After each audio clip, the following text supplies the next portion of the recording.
and welcome to Reddit on Reddit, the internet's auditory version of Reddit. I'm Nelson Allingham, joined by Michael Campbell. These are some of my favourite types of episodes, Nelson.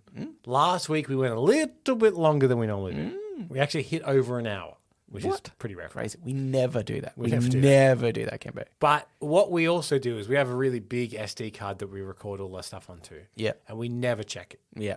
And every now and again, we get an episode where we realize we only have a certain amount of SD card left, and it's 59 minutes. So this one will be under 1 hour. It cannot go any longer. I mean, it's not that we won't try to stay under there. It would just be cut off. Yeah. It is. Yeah. That's the only thing that will happen. You will get 59 minutes come hell or high water. Yeah. I mean, the real trick is that, you know, if we get to, let's say we get to 50 minutes, next week's episode will only be 9 minutes. We won't be clearing it until it's completely full. All right, well, better get into it, Gambo. This first one is by Cacti Cake, and it was in the subreddit, Am I the Arsehole? Actually, this was cross-posted to Am I the Devil? Which I highly recommend as a subreddit, pretty fun because it's not just really bad. Am I the arsehole? Yeah, there's that one where it's like I used to be an angel, but I fell, and now I like rule the underworld. Yeah, like, no, you are the devil. Yeah. Oh, good. Yeah. Cool. Thank you. Thanks for clearing that up. But so that was cross-posted by Far Season 695. Yep. Am I the arsehole for losing my company a client because I was wearing a hat in the meeting? So, I work in marketing for a pretty new startup, and we were on the brink of closing a massive deal with a potential client, a deal that could have been a game changer for us. I had been working on this for months, and the final meeting was set. Now, here's the catch. For me, wearing my favorite hat has always been a way to express my personality, and it's never been an issue before. So, when I had a crucial video meeting with a potential client, I didn't think twice about keeping it on. I figured it wouldn't be a big deal to wear it, especially since it was a video call, but the moment I turned on my camera, everything changed. The client, who seemed pretty traditional, immediately honed in on my hat. They started making passive-aggressive comments about my attire, implying that it was unprofessional and disrespectful. I tried to brush it off, but their attitude kept worsening throughout the meeting. It got to the point where they outright said they were reconsidering doing business with us because of my choice of headwear. I was torn. I didn't want to jeopardize the deal, but I also didn't think my hat should matter that much in a business discussion. In the end, tensions arose and the client abruptly ended the meeting, leaving us hanging. The co-founders were furious, saying I should have just taken the hat off to salvage the situation. But to me, it felt like sacrificing a part of myself just to please a client who might not respect our work ethic anyway. Now there's tension at the office, with some saying I'm to blame for potentially losing the deal, while others think the client's reaction was unfair.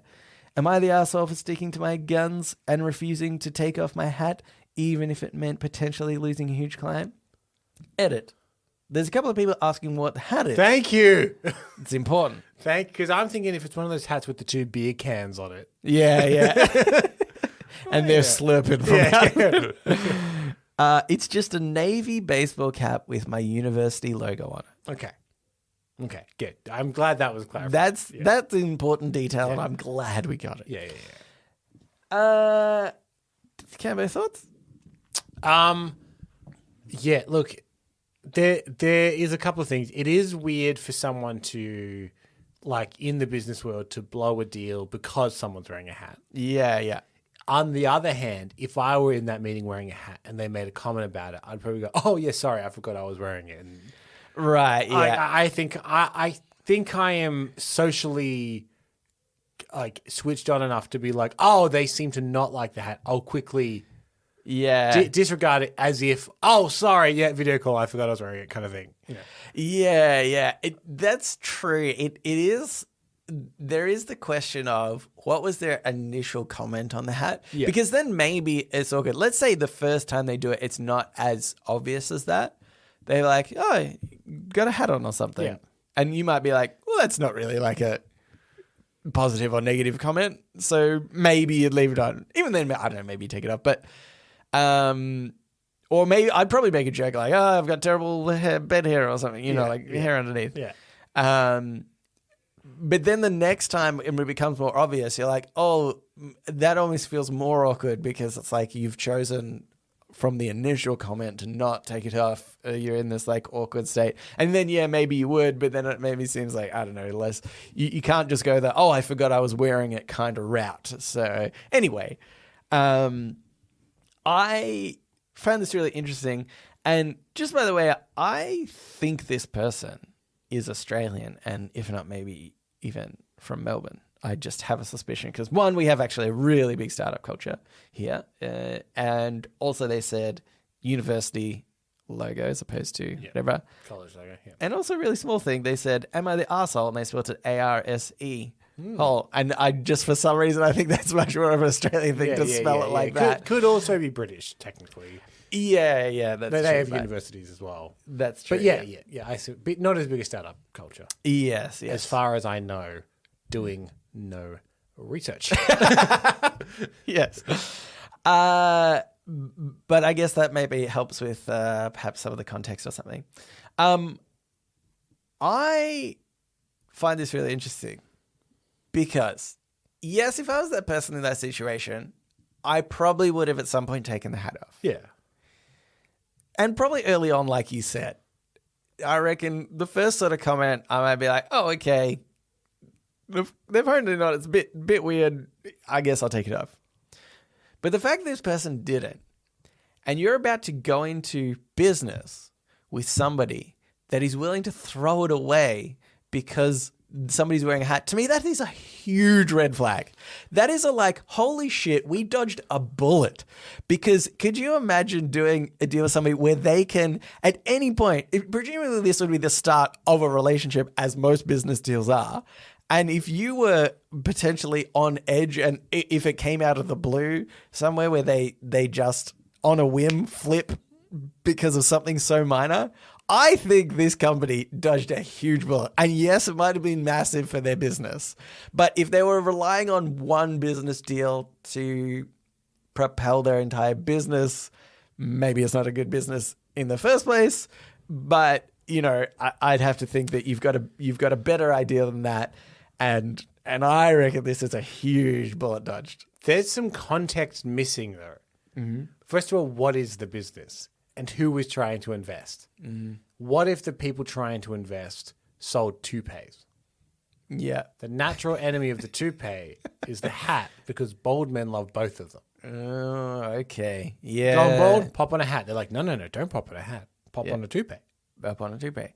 Yes, that's true. But then couldn't you play the card, I am waiting for toupees to come out. I have to wear this crappy baseball cap because I'm so ashamed of my hair. But with you guys, as soon as this deal goes through, I'm whacking on a toupee, one of your toupees, because it's so deliciously handsome. Well, the other thing I like is I love to imagine a scenario where this person is sitting in the office and their boss comes through and goes, "You still good for the call at 3 p.m. with the investors?" Yeah, of course. I don't know why I'm mentioning this, but they hate hats. Yeah. So anyway, see you at 3 p.m. That's kind of a good point, isn't it? Isn't that such an insane sentence to say? But that's literally what happened. It's like, oh, do not. Look, I can't go into details, but one of the investors' sons was murdered by a hat. Or it's like they were down a phone line, but the connection was bad, and they're trying to say he hates hats, but he's hearing the important thing's hats. Yeah. Wear a hat. Okay, well, I guess so. I would normally never do that in a business meeting. I think when I have it's from my old university. Yeah, it's such a like old sort of cliche thing, isn't it? Like I think I'm probably still aware of it, maybe, and would take my hat off in most places. But it still seems kind of odd. I wouldn't hold it against anyone else. Let's put it this way. I wouldn't hold it against anybody else if they were in a restaurant, let's say, is maybe a common place where you wouldn't keep your hat on the whole time. I wouldn't hold it against anyone to just be wearing a hat. I'd be like, yeah, whatever. Who gives a shit? Can I also just make the point that this person said they wear the hat to express their personality. That's the fucking weirdest thing And it's in a the world. plain navy blue hat with a university logo. Yeah. That's them expressing their personality. Yeah, that person has the most boring personality in the world. If that's how they express I can themselves. actually be like, you ready for fun? They go, hang on, put the hat on. Yes. Now I'm ready for fun. People will know all about me because of how I express my personality. Yeah, it is weird. This is the underlying tone of this makes me think for some reason it was more than the hat. Yeah. Like maybe he was smoking marijuana as well. But they mentioned the hat and he just was like, oh, it's all about the hat. Oh, they kept saying, the gentleman with the hat. If you could focus up, please. Yeah, oh, yeah. you hate the hat, do you? Yeah. We're leaving because of the gentleman in the hat. Yeah. Do you know, you've convinced me that that's exactly what has happened. 100%. Can you believe they got rid of this deal because of my hat? Yeah. Was that it? Was that it, Ben? Was it? Yeah. He's got the laptop on, but he's lying in bed. Playing Nintendo Switch or something. Yeah. Oh god. Yeah. There's a weird underlying tone here. I think this person's the asshole. All right. Let's move on into Ask Reddit. Ask Reddit. This Ask Reddit is by Orioles Ravens, 1974. What's the most dystopian thing happening right now that we never thought could happen just 25 years ago? I thought I'd go through some comments, but do you have anything yourself? Amazon's getting there. Right. Okay. I felt terrible. I ordered a book from Amazon like months ago, like pre-ordered it. Yeah. And I got a message yesterday being like, it's coming today. And I'm like, it's Saturday. Yeah. Just deliver it on Monday. Yeah. Like I've waited. And then this poor woman came and like delivered this book to me. And I was like, I'm so sorry. I did She not. threw it in your face. Yeah, it's like, Fuck you. I'm sorry. I did not. I need had a this. funeral today. And there's sometimes when you get that where you're like, give him a weekend or something. Like, this is crazy. Yeah, it is pretty nuts. Probably even that concept, I guess 25 years ago, just online ordering in general, I would say has come leaps and bounds ahead because, it just like wasn't really a thing that long ago, and it seems absurd to do that. And like, I'm actually still somebody that's way less comfortable ordering online than a lot of people of my generation, I'd say. Yeah. I always feel like, for one, I want the thing instantly. I could wait months and months for something to go on sale before I'm willing to pay for it, but then I want it like right now at that point. But also I want to sometimes like feel the thing. I find it crazy, and I have done it now, but like people buying clothes online, because to me I'm like, no, I've got to see it in person. I've got to see how it looks at me because I don't look like the model. I'm very well aware of this. It might, fall differently on my bumps. So I've always found it strange where people are just so comfortable buying stuff online. I mean, I bought some shorts, like just used for tennis, which I knew like didn't really matter how they looked necessarily. And there's one pair that I don't really like. And I'm like, I just wouldn't have bought those if I was in the store.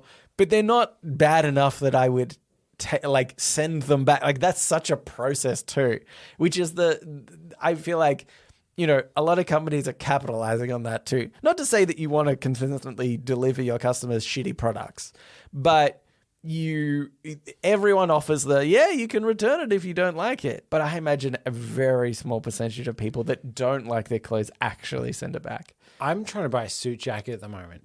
And suit sizing is so wildly different depending on your brand. Yeah, right. So for instance, one brand, I'm a 40 size jacket. Right. Okay, yeah. Other brands I'm 42, some brands I'm 44. Yeah. It really depends on the brand. Yeah, that's right. Which is a 4-inch difference in my chest size apparently. And it's all to do with like vanity sizing and all kinds of stuff. Yeah. So I tried to as much because you can only buy this particular brand online. Unless you're in London. That's the only place they have a store. Right. So I've done as much research as I can to work out roughly what their sizing is comparable to, etc. And I know that their whole thing is like, if you don't like it, just return it. But I feel bad just even for the environment being like, no, that one's not quite right. Send that back to London. Yeah. All right, send me another one. No, it's still not right. Send that back to London. And you're causing all the extra, emissions to go out there because you couldn't just try it on. Yeah. Anyway, we'll find out. Actually, that idea of just not having shop fronts 25 years ago is crazy, right? Because I think about how I've complained about this before, and I will do it again. Is the Pixel Buds that I've got. I hate them, but I still use them because it's the only ones I've got. Because I got a pair and they would just intermittently cut in and out, and I hate it. And I ended up going to sending it back, and they sent me some new ones, and the same thing kept happening with this new pair, and I was like, okay, the Pixel Buds are a shit product. But Google doesn't have stores. They don't have shop fronts. You can't go in and complain to somebody. And because sometimes you need the cadence in your voice to just explain how annoyed you are at something, and how you're not just trying to... It's not just a preference. You almost want somebody to try it. Be like, this is what's happening. Yeah. Actually, what I wanted to do is give it to somebody, a Pixel person, and say, is this normal? Is this what your product does where it's just not good enough? Or have I got a broken version and it happened to me twice, Is it just that I was that unlucky? Or is this how your product is? But you can't do that. I have to go back to Pixel. I would have to send them a thing saying, hey, this is broken again. I think maybe send me another one. And then do I do that again? And if it's still just, oh no, their product's just shit, then do I try and get my money back? And all this time, I feel like, one same sort of thing. Keep sending stuff back and forth. Doesn't seem very, I don't know, good. Yeah. But also, I don't want them to be like, oh, no, there's nothing wrong with it or whatever, and it's just such a hassle to do all this stuff. I was like, I just want a shop front. I want to talk to a human being. And anyway, and you can't really do that anymore. So very annoying. But let's go through some comments for some people. This is by Magical Fuck Frog. Okay. Everything is a service. No software developer sells their package anymore. You just owe $70 forever. Car companies are installing heated seats that you have to pay a monthly fee to. Mm-hmm. No one owns music or movies, which just disappear from streaming services at a whim. Even that new gaming machine you purchased is useless without an internet connection and subscription. And all that which you do not own can be taken from you or have the prices jacked up after you're dependent on it. It's the drug dealer philosophy of capitalism. Yeah, that's pretty good one. The services thing. It's interesting because obviously they've been so successful because people see so much value out of them. But there's pros and cons with, everything like this. I hate the idea of everything going, even just actually not sort of further from this extent, stuff going digital. In particular, my example is PlayStation games, right? I always try to buy the physical copy. And this year, the PlayStation 5 that came out, not this year, recently, they had just a digital-only version where you don't put CDs in. More available as well, so they were tempting. Yes, more available and cheaper, I think. Yeah. So, especially when it was hard to get a PlayStation 5. Yeah. Occasionally, we have a couple of digital onlys, and you'd be like, maybe. Yeah. But the biggest problem with that, and I hate it, is that they never drop the price. Oh, there's a few things. One, they never drop the prices or very rarely. They might do a summer sale or whatever, but it's never that much off. old games will never drop to like $10 that you could pick up in a game store For secondhand. that's like pre-owned, you know? Yeah. And that's the thing. I can't buy a game and then lend it to somebody. Well, that's the thing, Nelson. If you buy Hogwarts Legacy, yeah. we can both play Hogwarts Legacy. Yeah, exactly. Because you're like, this is pretty good. Try it. In fact, perfect example. I literally lent Hogwarts Legacy to my friend Eden not that long ago. Exactly. Because, you can do that. And I hate that we're just going digital only and all these projects, because the idea is that eventually they can control 100% of the market. And when you do that, prices will go up even further because you have nothing to like kind of compare it against. So it's really annoying. They talk about the concept of a loss leader, right? Something that you spend money on knowing that it probably won't make money, but it will give you money in a different way.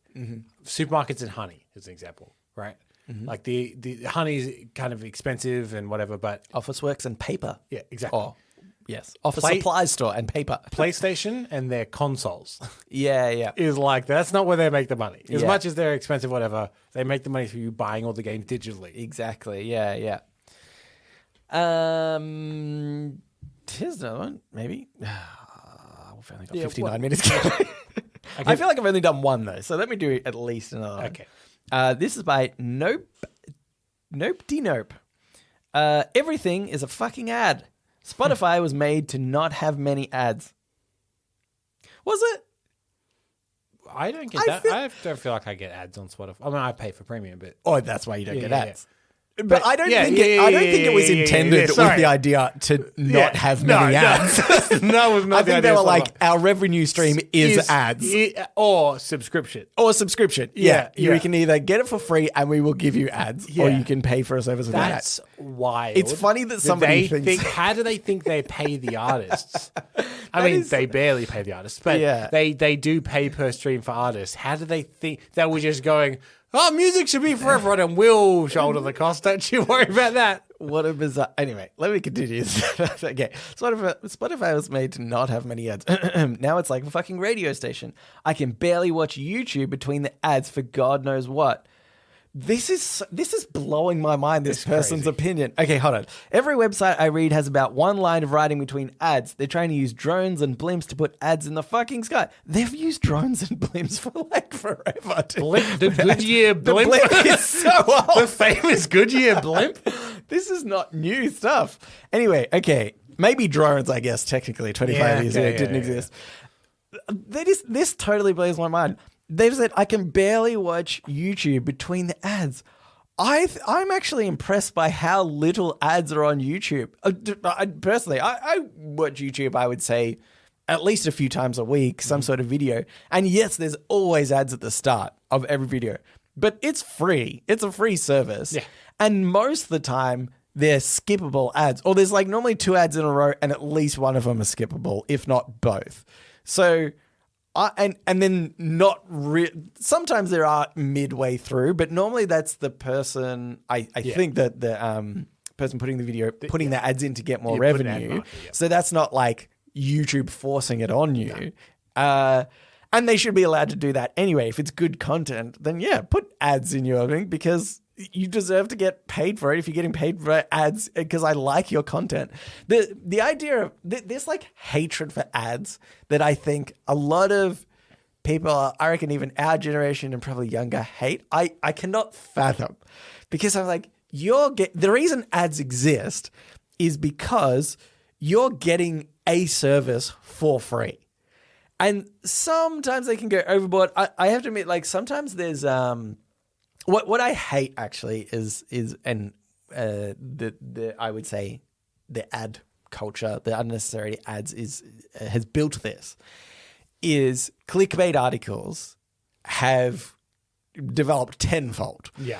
Because the whole point is you just need to get somebody on there. There's literally like 20 ads on the one page as you're scrolling down. The further you scroll down, the more money they get kind of thing.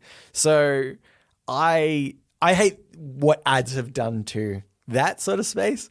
But most of the time, everything else is like, is good good free content. The only thing you have to sit through a couple of ads and like how it's not that painful, guys. And also we used to do it all the time when watching free-to-air TV. Yeah.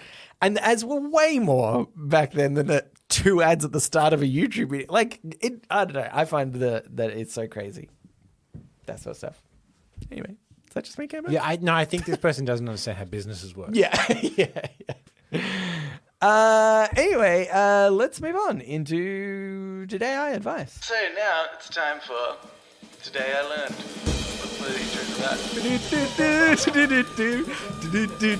Today I Learned. And also sometimes advice. This Today I Learned was cross-posted to us by Gone Fish Caking, but it was originally by Lynn Seal.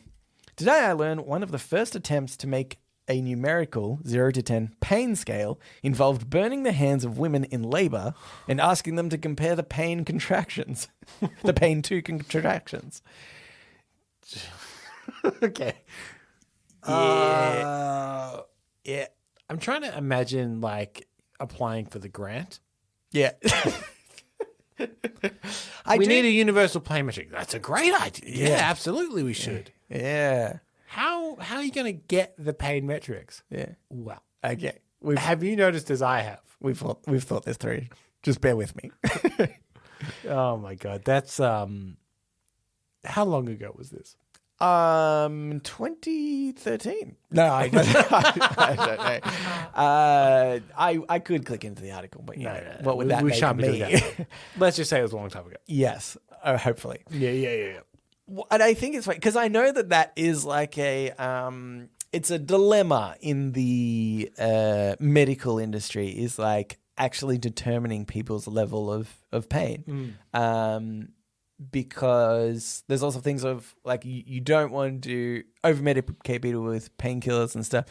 By the way, I'm putting my Dr. Nelson cap on, which, as in case listeners don't know, is not a qualification. I actually just a hat. It says Dr. Nelson. It says Dr. Nelson. I wrote it on in pen. It's faded a little bit, if I'm going to be honest. But my understanding is it would be very handy to know exactly everybody's pain level when they came into the hospital with whatever issue, because then you could better medicate and better manage the problem. Even just understanding how, like, what might be causing the pain can sometimes be determined by how painful somebody finds it. The problem is as well, though, but it usually comes down to individual people. We could both break our hand in the exact same way, and you would find it super painful, but I'd be like really cool about it. Yeah. And that time we broke our hands together. I mean, yeah, because we did the sickest handshake. That'd be the coolest handshake. Yeah. If anybody had a handshake where it ended in both people breaking their hands.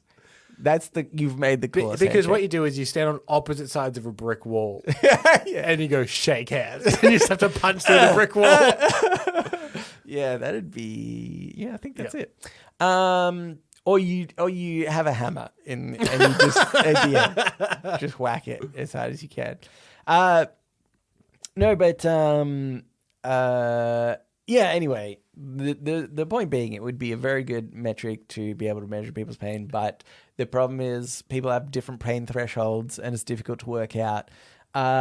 So this makes this attempt even worse. Yeah. Because it's like, this woman's having contractions. We're going to assume that her pain level is the same as the other person having the exact same contraction at the same, interval, I guess. So let's burn their hands and see what they say. Also, I feel like this was definitely done by a man who doesn't believe that contractions are that bad. So he's like, all right, I'm going to burn your hand and we'll compare. So he's burning the hand, being like, is that worse than contractions? She's like, no. He's like, really? Okay. Really, though, isn't it? Yeah. I'm burning your hand. I think it's probably a little bit worse than contractions. Yeah, exactly. That's right. He's like, you're just saying that. Yeah. Okay, you're hysterical. I can't do it. I can't do anything with you. Yeah. I came in here to study pain scales. What I've discovered and what I'll write my paper on is how hysterical women are. Yes. Anyway, that's just one of the many things we've put women through. Yes. And we'll probably continue to do because we haven't really learned as a society, have we? No. Anyway, let's move on, Gamby, into shower thoughts. Shower thoughts, shower thoughts, shower thoughts, shower thoughts. This shower thought was cross-posted to us by Gone Fish Kicking. Oh, thank you, Gone Fish Kicking. I just want to reiterate: if forever you're on Reddit and you're like, "Hey, that's an interesting topic of conversation," I could cross-post this to the Reddit podcast subreddit. That really helps me out. Yep. And I love you lots. And I pay for it. Yep. This is by Intelligent Donut 2244. You don't even get to know who wrote you the letter until you've read the whole thing.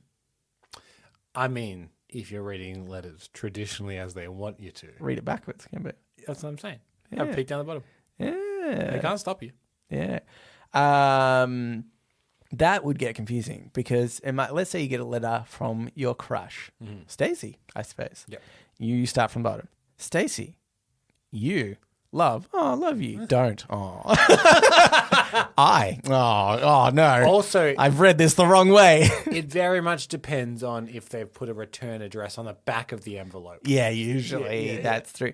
But it is funny to think that it's so ingrained in us that you write a letter and you sign it off at the end.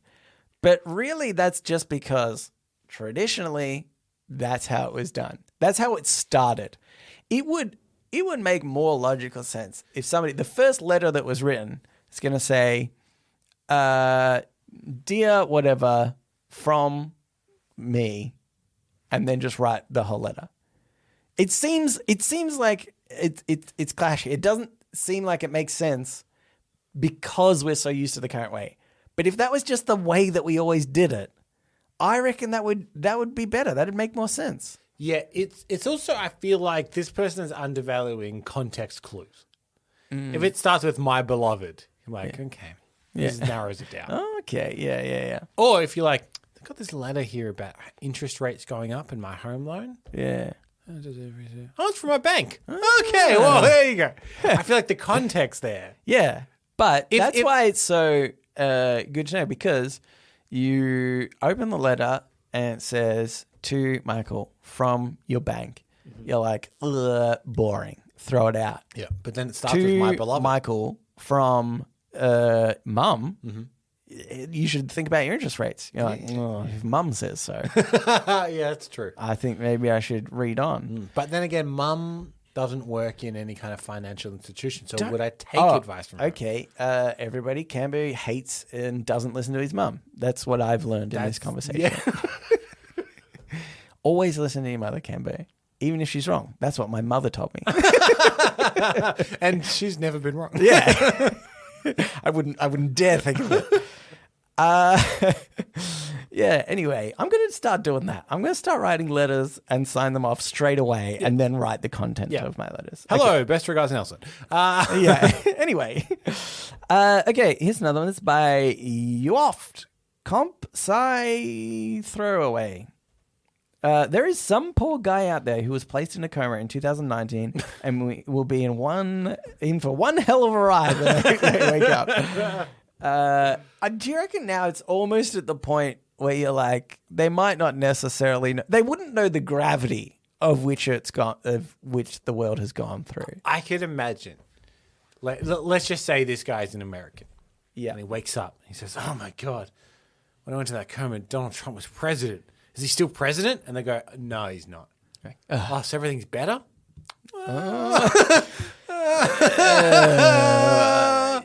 Yeah. How do you feel about... Did he ever get charged with those criminal things? He did. So he's not running for president?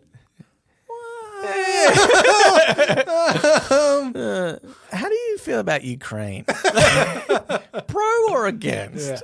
Yeah. Did they solve that Middle East crisis? No. They're trying. Yeah, it's not great. It's not great. All right, Cambo. Let's move on and get into Podnapping. Oh, that's me. Oh my God! I'm being podnapped. Podnapping.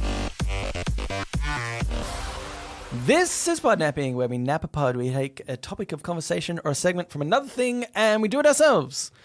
I have I've done something similar to this before, but what brought it up to me is, funnily enough, I heard this story. So, in fact, I think last episode I recently mentioned that I'd worked in government and I'd recently left, and there was somebody who works there, and they are totally tone deaf. They do not understand what's appropriate and what's not appropriate. And in government, it's very strict, very politically correct. Not to the extent that I felt it was stifling or anything, but you got to keep things in check. Anyway, apparently, they did the game, is this My Little Pony or porn star? To the shocked faces of everybody in the room. And apparently they went through and did the whole thing. Anyway, so I was like, oh yeah, that's a good one. I'll give that a go. So you have to tell me if this is a My Little Pony or a porn star. Sweetie Pie.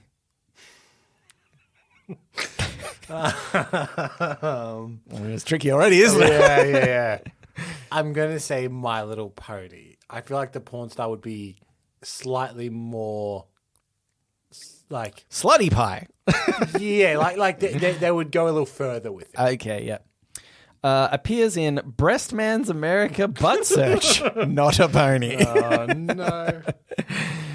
That's such a great name. Breast Man's American Butt Search. He's Breast Man, but he's searching for butts.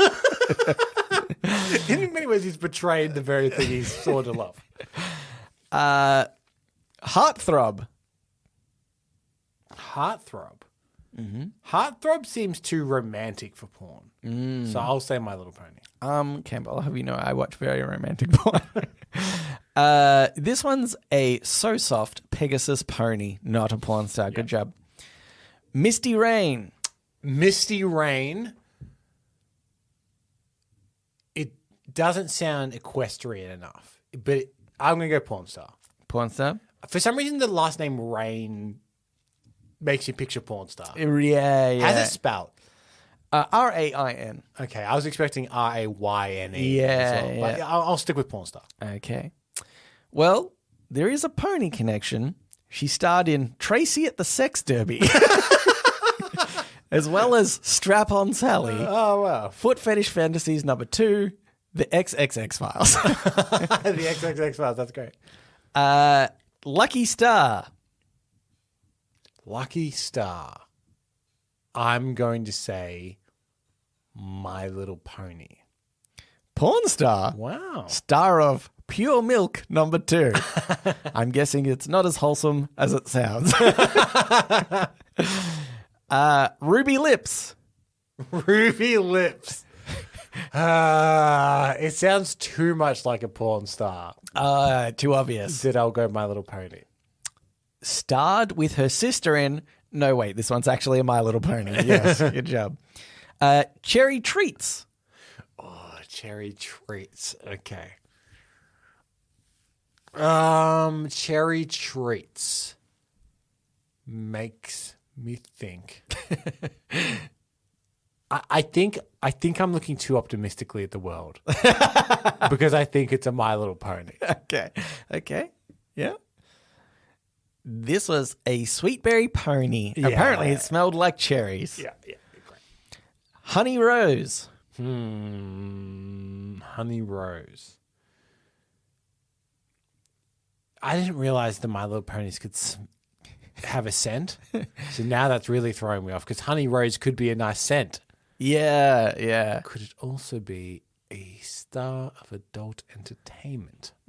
Honey's a weird name for a person. I'll go My Little Pony again. Honey appeared in Lethal Squirt. And Cambo, she did have a smell about her. Lethal spread. Oh, jeez. Daisy Sweet. Porn star. Easy or misleading? Nope, plain easy. This one's another little pony with a scent. This time it was perfume. I mean, perfume is Yeah, that's not a not scent. a scent, is it? That's a way to deliver scent. Yes, exactly. Like, yes, that's right. It is food. Well, no, food is a category. Yeah. Sunshine Blue. That needs to be a My Little Pony. It needs to be. Yes. Another easy one. This sweet little pony starred in Fresh Flesh. Nope, this one's a porn star. Sunshine Blue. Sunshine Blue. Look, I shouldn't, but I'm so curious what Sunshine Blue looks like. I mean, turn safe search off, obviously. Oh, no, it's Bing. It's always Sunshine off. Blue is a type of blueberry, so I'm going to put a not safe for work. Look, she doesn't have a big presence. Is there an IMDb page for porn stars? I'm just going to have to write porn. I'm sorry. If she doesn't have blue hair... they're blurred. They're blurred. Manage setting. Hang on. This is a whole... I need to know. This is a whole... Okay. Never on this show did we think that we would look up porn. Yeah. Blue hair? No, blonde. No, ridiculous. That was a letdown. Yeah, that was I a was letdown. expecting far more. Love Melody. My Little Pony. It's like a musical one. This is a tricky one. She's actually one of the twice as fancy ponies, though it's hard to think of a more stereotypical porn star sounding name. Love Melody. That's true. It does actually sound very porn starry. Chocolate Delight. Porn star. I would have gone instantly porn star. yeah. I actually don't know. I haven't read ahead, by the way. Does it with a straw baby because Chocolate Delight is a soda sipping pony, apparently. Okay, so this is a more porn star sounding name than Love Melody. Yeah, absolutely. Chocolate Delight. Green Eyes. Porn star. It was porn star who featured in Hispanic Heatwave. If she doesn't have green eyes, helps. Blueberry, whatever her name was. Yeah. I forgot her name already, whatever. Sunshine. Sunshine Blue. Yeah. Is already a letdown. So green eyes better bloody have green eyes. Well, that's it, Cam. Did you just call me Cam? Cambo. Great. I was thinking about other things while halfway through my sentence. I will also just give you an update. We have 60 minutes left. Okay, all right. Let's quickly get into the Ask Me Anything, where listeners of the show, just like you, listener, can write in and ask us anything you want. Like Jeremy did. He said, "Hello, gentlemen. I am heavily considering developing a mobile game on my own for fun. I am an applications developer by career, have several music theory and compositional classes, and dabbled in graphic design. All important components to game development. If I go forward with this, it would likely take a few to several years to complete. With large projects like these, you can easily get unmotivated, find it hard to make time, or realize the massive scope of everything until later on. AMA 22. Have you ever started a large project as a hobby? What was it, and has it been completed? Your developer, music, and somewhat graphic arts correspondent." Yes, so, okay, two things. I just want to mention one thing before I forget. I read this book. It's actually a very famous book. I didn't read it. I listened to it. Yeah, Da Vinci Code. Da Vinci Code. Yeah. That guy Fascinating. is brilliant. Oh, no. No, it's okay. It's okay. It's just a warning It's saying just a warning, we've 'cause got we're- not much time left. I thought it cut out. Oh, no. But be quick. Okay. Yes, I read this book. It's called Atomic Habits. Oh, yeah. It's pretty famous. A lot of people Yeah. might have heard about it. I strongly recommend it. In fact, I think it might be free on Spotify. Pirate Bay. What? Yeah. I think. I highly recommend it because it's kind of, it's about developing good habits. But I would say there's an element of kind of motivation, keeping at something, even when it's very difficult to do so, to push through it. So yeah, really recommend that. Really great book, lots of different stuff. I actually want to listen to it again. I feel like it's one of those ones that you can listen a few times and kind of pick up on and integrating more stuff each time you do. But the thing that I worked on myself is actually in a similar vein. I created a little video game for my nieces and nephews called Fart Attack, which was a hit, I'll have you know. And it's funny because that was a very simple concept game. You press spacebar, they fart and go up in the air and move along as they do, and have to pick up Pokemon and unicorns to score points and whatnot. And but even something so small, programming can be very time consuming, and that was something that I really had to like push myself to do. And the motivation was like, I wanted to create something for my nieces and nephews.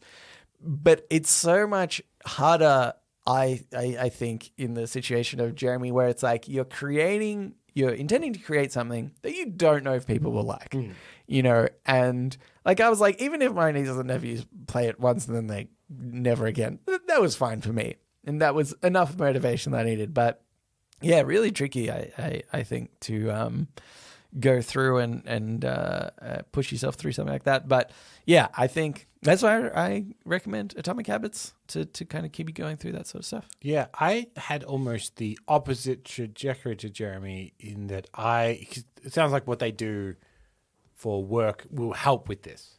Yeah. Like they are kind of trained in a lot of this stuff. Mm-hmm. We started podcasting as a hobby, and then I started another podcast as well as a hobby because I really enjoyed it, to the point where now that is my job. Mm-hmm. Like, I get paid to make podcasts now. Yeah. So I took a hobby and made it into a job. Yeah. Mm-hmm. So yeah, kind of the opposite, I think. But yeah, I mean, I think that was well worth it because I'm way happier now doing what I actually like. Yeah, what you like doing. Yeah.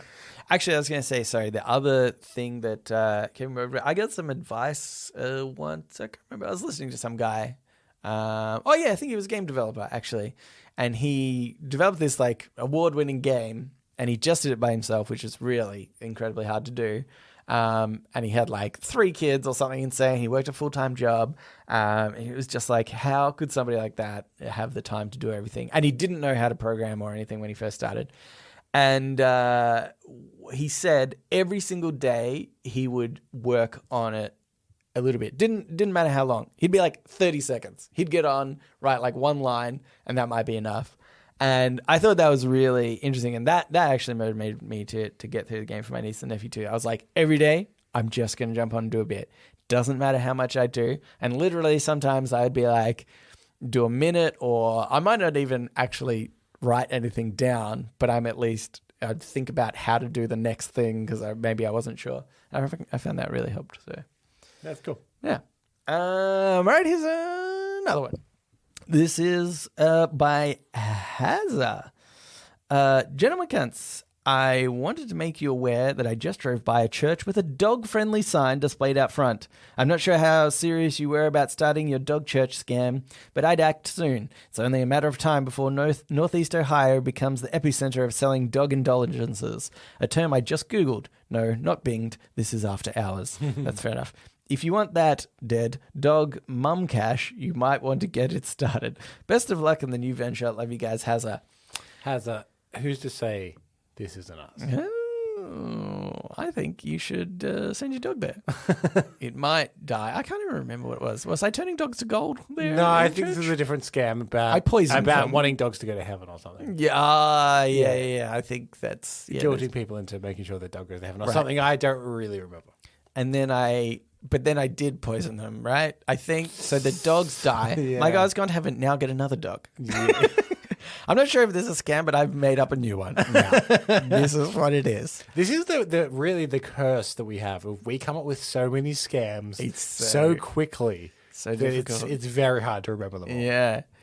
A lot of the time, I remember people talking about this the scam / heist we came up with about coins in a fountain. Yeah. I'm like, very vaguely I remember that, but really that seems to have gone to the back. It's something about having a vacuum at the bottom of a fountain or something. Yeah. And getting It was the Trevi fountain in something like that. Yeah. Yeah. I'm still ruminating on that one. I'm working out the details, Cambo. But anyway, thank you for writing in, Hazza and Jeremy. If you would like to write into us, you can do so. readitpodcast, READIT podcast @gmail.com. You can also reach us at I almost did it. You can also reach us on our subreddit. Yeah. And the Discord in the show notes. Correct. We'd really appreciate it if you could subscribe and rate the show. Yep. Leave a review. Tell a friend about it. Tell your mum's best friend's son. Yeah. That's it. Thanks for listening, and we will read. Sorry, I cut you off there now. So I did it again. Go again. Later.